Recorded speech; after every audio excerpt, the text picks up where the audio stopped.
I'd like to introduce you to a friend of mine. His name's Bob, and he's originally from Yorkshire, but he's travelled all over the world, and he calls himself a bit of a global citizen. And he's one of the most fantastic people I've ever met. Last year, he published a book on how to make these ornaments out of recycled materials. So most of the time you can find him in his workshop, head to toe in overalls, splashed in all kinds of paints and glue, or having a cup of tea with friends, talking about all of life's big questions. And Bob is 106. And I met him the summer before last when I began working as a healthcare assistant in a care home in my town. And it's him and the other residents that I looked after during that time who've inspired me to talk to you today. Our culture seems to have become one where our treatment of older people is at best patronising and at worst neglectful or abusive. And the line between these two seems to be getting finer and finer. It's hard to hear. And it's harder to witness the effects of these cultural attitudes upon individuals when working 12-hour shifts in care. How and why we've got to this point is a really complex question. But at root, I think we've become so obsessed with this cost-benefit rhetoric that diminishes humanity that we've sought to eradicate any value that we place upon older people. So our population's ageing. 1 in 6 of us is now over the age of 65, and by 2050, that number will have become 1 in 4. But the conversations that so often follow the expounding of such statistics tend to be conversations related to money. They're about fuel allowances, benefits, demands on the NHS. But what I want to ask you today is if this sort of economically focused rhetoric is appropriate. Do we really think that age is bleak, dreary, an expense? Because I really don't think it is. I think we can reimagine our concept of age and where its values lie.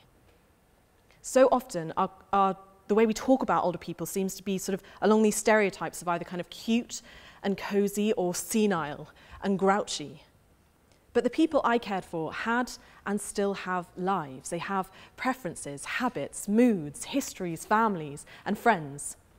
For example, and this is one of my favourite anecdotes from working in care, a lady whizzed past me on her electric scooter on the way into town and called back, "If I bring back a boy, promise you won't tell."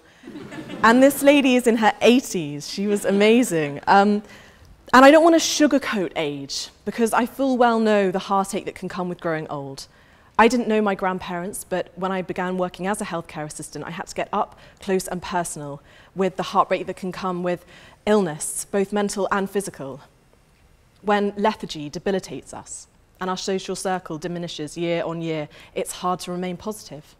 And it's hard for those caring for people in their age to remain positive too, to respect and love their individuality and dignity.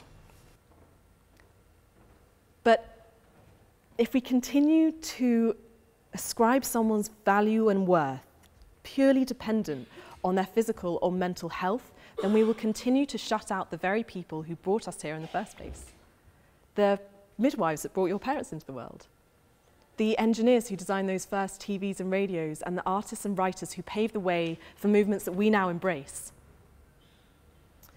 So I think if we begin to see every person of every age as indeed a person, then 2 things can happen. The first, we can learn. It's not a cliche that life experience makes you interesting, it's just true. And the knowledge and wisdom that we can gain from engaging with an elderly population is immeasurable. And the second thing, we can make a better future for ourselves and for people aging today. I don't think anyone should live or die in a place where nobody knows them.